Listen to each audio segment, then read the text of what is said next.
Turkey season is right around the corner, and I'm actually getting prepared to take my youngest daughter on her first youth turkey hunt tomorrow morning, so I am definitely in full-on turkey hunting mode. Now, I am hoping and praying that her first turkey hunt is going to go like all the other dreams I have of all my turkey hunts, that the toms are going to gobble back to every single call every time, that the decoys are going to be set up perfectly to bring them strutting into that perfect range, and that her shot is going to be perfect. And we've been working on a 20 gauge. It's still a little much for her. She's getting better, but it still intimidates her a little bit. And as much as I am hoping that her first turkey hunt goes like I just said, we all know that's just not how turkey hunting works. I mean, sometimes the toms are just silent. Sometimes that first setup just doesn't work and you gotta go with plan B, try to figure something else out. Sometimes they just hang up out of range. It can be very, very frustrating. So that's why in this video, we're gonna go over 5 very common turkey hunting mistakes, because with as frustrating as turkeys can be on their own, we don't wanna add to that frustration with some of our dumb beginner mistakes. But before we go over these very common mistakes, do me a favor, and if this is your first time on my channel, hit that subscribe button.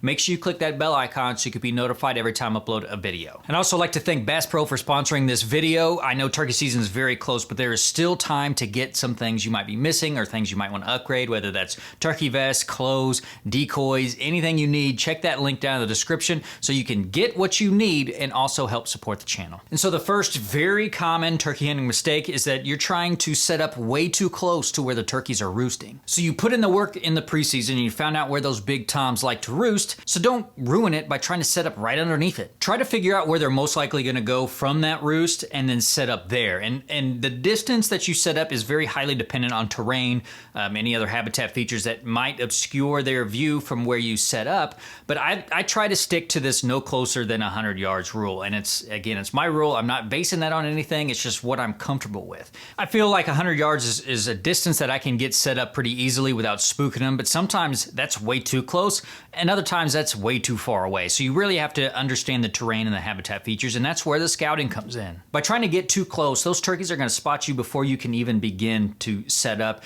and at that point you might as well just go hunt somewhere else, because those turkeys are going to fly down in the opposite direction. And the second really common turkey hunting mistake is you're not ready for that shot when the opportunity comes. Turkeys have excellent eyesight, especially when it comes to spotting movement. That's why you can't get too close to their roost, and that is why you need to try to set yourself up so you can take a shot without having to do a whole lot of moving around. Toms come in silently all the time, and actually in my experience, most of the toms have come in without making a sound. They just walk slowly up to my decoys, and if I'm not ready to take that shot, or at least I'm not in a concealed enough position to where I can make some fine adjustments without getting spotted, that turkey's gone. Like I said, fine adjustments are okay as long as you're moving slowly. You don't have to make big swings, but you are definitely going to get spotted if you don't have your gun up in the ready position, or you got to spin all the way around. You need to invest in something that helps keep your shotgun up in the ready position for long periods of time, whether that's a knee pad that's strapped to your knee, obviously,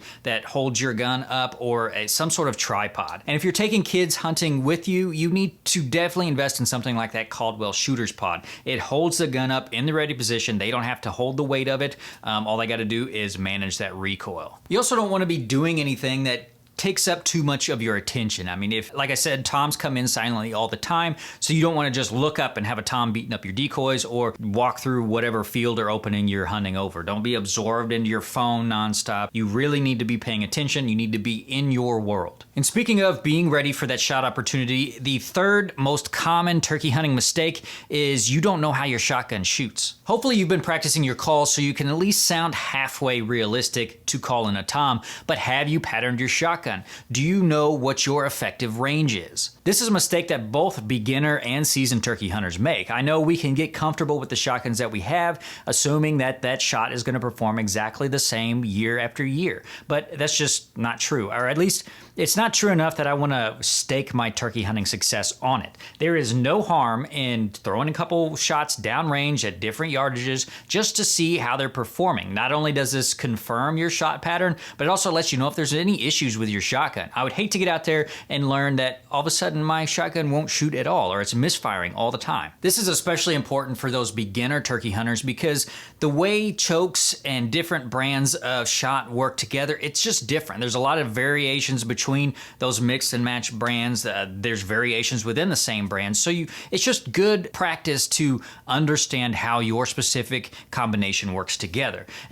easy to assume that just because you're shooting a shotgun that at least some of the pellets are going to hit the turkey and you're going to have a flopping turkey at the end of your barrel, and it's just not true. It is very easy to miss while you're turkey hunting. I know there are great combinations of turkey chokes and these TSS loads that boast the good patterns that you can effectively kill a turkey out to 60, 70 yards. Just because it says you can doesn't mean you should, but that's a different thing. But if you don't verify that your choke and that specific load you're using is actually holding a pretty good pattern out to those distances, you don't know if you're gonna just completely miss. And I don't want to stake all of the work I've done leading up to the season, finding out where they're roosting, finding out where they like to go to, practicing my calls, to have it all ruined because I just failed to take a couple shots with my shotgun. So that was 3 extremely common turkey hunting mistakes. I think I said 5 earlier when I introduced this, but there's only 3. If you've made any of these mistakes or maybe some other mistakes, leave those down in the comments below. You could help somebody else tremendously because it's always better to learn from somebody else's mistakes. Hit that like button if you like this video, share it if you found it helpful, and make sure that you are subscribed so you can stay informed.